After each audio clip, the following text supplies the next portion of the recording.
Баршаңызға қайырлы күн. Бүгін қатпарлы болып шығатын хаттама нанның рецептімен бөлісемін. Ол үшін бізге ыстық су қажет. Тұз бен сұйық майымызды құйып араластырып, ұнымызға қосамыз. Қамыр илейміз және жарты сағатқа июге қалдырамыз. Салмасын дайындаймыз. Мен салмасына пиязды алдым.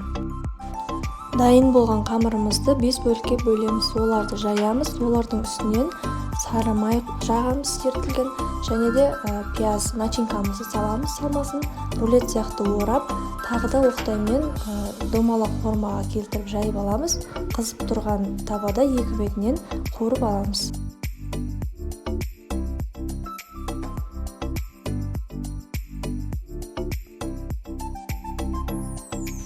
Біздің хаттама нандарымыз дайын. Астарыңыз дәмді болсын. Сіздермен бірге болған Арайлым.